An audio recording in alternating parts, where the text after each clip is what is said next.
تمام تعریف، ہر طرح کی حمد و ثنا، کبریائی اور بڑائی لائق و زیبا ہے صرف ایک اللہ تبارک و تعالیٰ وحدہ لا شریک کے لیے، جس نے اس پوری کائنات کو پیدا فرمایا اور قیامت تک آنے والے انسانوں کی رہنمائی کے لیے محمد رسول اللہ صلی اللہ علیہ وسلم پر اپنا کلام نازل فرمایا۔ اے اللہ، تو اپنے بندے اور رسول محمد صلی اللہ علیہ وسلم پر، آپ کے اصحاب پر، آپ کے متبعین پر اور جو لوگ قیامت تک آئیں گے اور آپ صلی اللہ علیہ وسلم کی اتباع کریں گے ان سب پر بے شمار درود و سلام نازل فرما، آمین یا رب العالمین۔ بزرگوں، دوستوں، بھائیوں، 1444 ہجری کا یہ چھٹا مہینہ اپنے آخری پڑاؤ پر ہے، جس کا نام رجب ہے اور اس کی آج 25 تاریخ ہے۔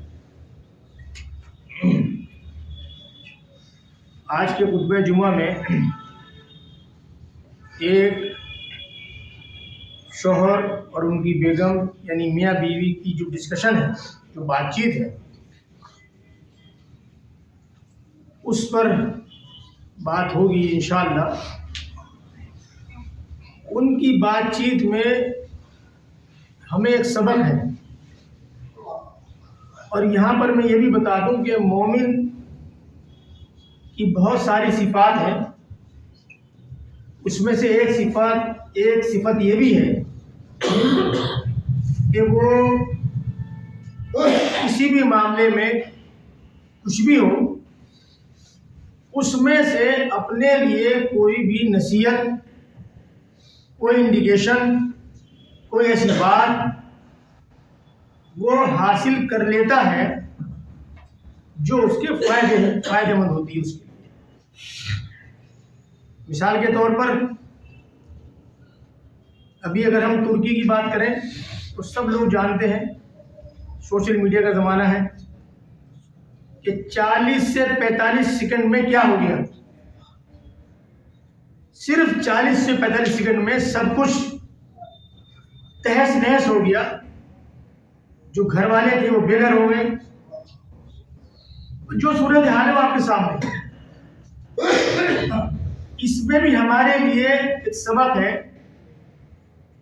کہ سیکنڈوں میں سب کچھ ہو جائے گا، تو آپ اس بھرم میں نہ رہیں۔ آپ سے مطلب ہم سب کچھ نہیں، جو کچھ ہوگا دیکھیں گے اس وقت۔ یہ بہت خطرناک جملہ ہے اور یہ شیطانی وسوسہ ہے، تو ہمیں اس پر بھی سوچنا چاہیے کہ ہم ہر وقت تیار رہیں، کب کس کا نمبر آ جائے اور 4 بھائی اس کو لے آ کے تدفین کر آئیں۔ تو ہمیں اس پر دھیان رکھنے کی ضرورت ہے۔ تو جو میاں بیوی کے تعلق سے مجھے بات کرنی ہے وہ یہ تھی کہ ان دونوں میاں بیوی کا کوئی پروگرام بنا کسی رشتہ دار کے یہاں جانے کے لیے۔ ایسا ہوتا ہے اکثر، وہ چلے گئے، چند روز کا قیام تھا، لیکن یہ جب وہاں پہنچے اس گھر میں ان کے یہاں، تو وہ جو محترمہ تھیں، جو بیوی تھیں، وہ اپنے آپ کو ایڈجسٹ نہیں کر پا رہی تھی۔ اپنے یہاں کا رہن سہن اور وہاں کے رہن سہن میں انہیں کچھ فرق نظر آیا اور ان کے مزاج کے خلاف تھا۔ تو وہ اس چکر میں تھی کہ اس پر بات کری جائے اور ان سے کہا جائے۔ وہ بڑی الجھن میں تھی، پریشانی میں تھی۔ انہوں نے اپنے شوہر سے ذکر کیا کہ یہاں تو ایسا ہے، ایسا ہے، ایسا ہے، دنیا بھر کی خرافاتیں اور دنیا بھر کی باتیں ان کو بتائی۔ ان کے شوہر نے جو جواب دیا وہ مجھ سمیت جتنے لوگ یہاں موجود ہیں یا جو سن رہے ہیں، اس میں پوائنٹ کی بات سمجھنے کی ہے، سوچنے کی۔ انہوں نے کہا، محترمہ، یہ آپ کا گھر نہیں ہے کہ جہاں جیسے مرضی اپنے حساب سے آپ کام کریں، یہ گھر دوسرے کا ہے۔ ہمیں یہاں پر ان کے حساب سے زندگی گزارنی پڑے گی جو بھی وقت ہمارا ہے۔ اگر آپ نے یہاں پر ٹکراؤ والی پوزیشن اختیار کی تو معاملہ گڑبڑ ہو گیا۔ اس لیے بہتر یہی ہے کہ آپ اپنے آپ کو کنٹرول میں رکھیں اور یہاں کے حساب سے ایڈجسٹ کریں. اسی بات کو قرآن کریم میں کہا گیا ہے سورہ شورى آیت نمبر 43. جو شخص صبر کر لے اور معاف کر دے یقیناً یہ بہت بڑی ہمت کے کاموں میں سے ایک کام ہے. صبر کرنا اور معاف کر دینا. خود قرآن کریم میں اللہ تعالیٰ کہہ رہا ہے کہ یہ ہمت کے کاموں میں سے ایک کام ہے. یہ کوئی معمولی بات نہیں ہے. تو ان کے شوہر نے ان کو سمجھایا اور کہا کہ ہمارے لیے بہتر یہ ہے کہ ہم صبر کریں. ہم یہاں کچھ نہیں کر سکتے. تو ظاہر بات ہے یہ ایک معقول مشورہ انہوں نے اپنی اہلیہ کو, اپنی بیگم کو دیا.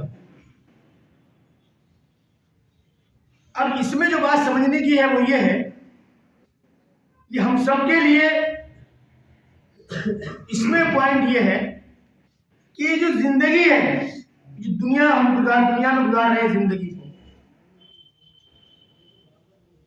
تو یہ دنیا ہمارے لیے نہیں ہے. ہمارا اصل ٹھکانہ ہے وہ جنت میں ہے انشاءاللہ. ہمارا گھر وہ ہے. یہاں ہم عارضی آئے ہیں, یہاں ہم اپنے حساب سے زندگی نہیں گزار سکتے. جس کی دنیا ہے, جو دنیا کا مالک ہے, اس کے حساب سے ہی ہم کو ایڈجسٹ کرنا پڑے گا. اپنی نہیں چلا سکتے. اپنی چلائیں گے تو ٹکراؤ والی کوشش ہوگی, وہ ہمارے لیے خطرناک ہے, بہت زیادہ خطرناک ہے. لہذا یہ جو آج کی دنیا میں ہم یہاں ہیں چند روز کے لیے, یہ ہمارا گھر نہیں ہے. اس لیے جو مشورہ انہوں نے دیا تھا کہ ہمیں یہاں کے حساب سے ایڈجسٹ کرنا ہے, تو یہاں کے حساب سے ہمیں ایڈجسٹ کرنا ہے, نہ کہ ہمیں اپنے حساب سے زندگی گزارنی. ہمارے اپنی زندگی جو گزرے گی وہ تو جو ہمارا اصل ٹھکانہ ہے وہ جنت ہے, اس میں گزرے گی اپنے حساب سے زندگی. یہ عارضی ہے, مستقل نہیں ہے. ہمارا مستقل ٹھکانہ جنت ہے انشاءاللہ.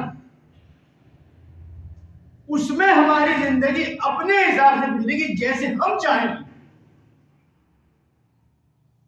یہاں اگر ہم اپنی چاہنے کی زندگی گزاریں گے تو وہ معاملہ نہایت ہی خطرناک ہے. لہذا عقل مندی کا تقاضا یہ ہے کہ اس عارضی دنیا میں جو ہم عارضی طور پر یہاں ٹکے ہوئے ہیں, جب تک جس کا وقت ہے,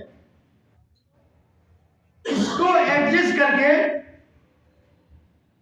مالک کے حساب سے زندگی گزاریں,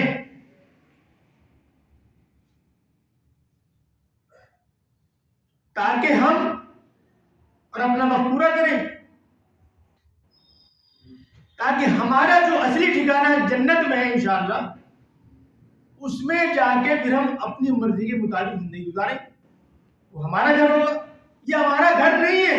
جس دن بھی ہم کو مجھ سبھی ہر ایک کو یہ بات اگر سمجھ میں آ جائے, اللہ تعالیٰ مجھے بھی توفیق دے اور آپ کو بھی, کہ ہم یہ سمجھ لیں کہ یہ ہمارا ٹیمپریری عارضی ٹھکانہ ہے, یہاں مستقل نہیں رہنا.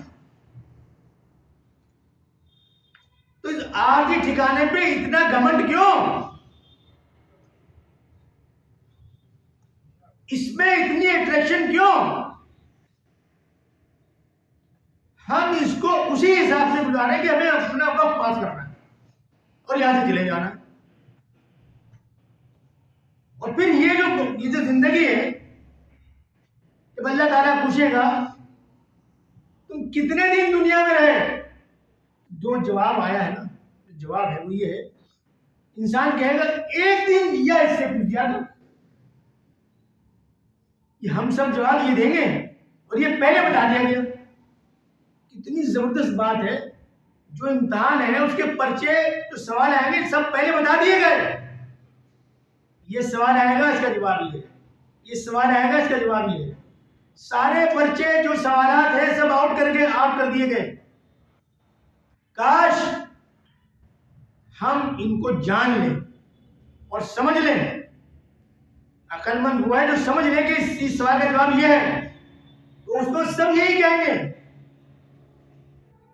ہم تو ایک دن یا اس سے کچھ زیادہ۔ تو یہ تو ہماری حقیقت ہے، چاہے ہمارے 70 سال گزرے ہوں یا 60 ہو، 55 ہو، 75 ہو، 90 ہو، جس کا جواب اس کا یہی ہوگا، ایک دن یا کچھ زیادہ بس۔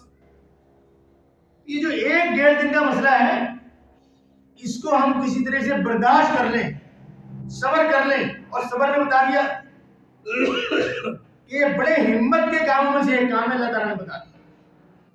اللہ تبارک و تعالیٰ سے دعا ہے کہ اللہ تبارک و تعالیٰ مجھے بھی اور آپ سب کو بھی ان تمام چیزوں کو سمجھنے کی توفیق عطا فرمائے۔ آمین یا رب العالمین۔ وآخر دعوانا الحمدللہ رب العالمین۔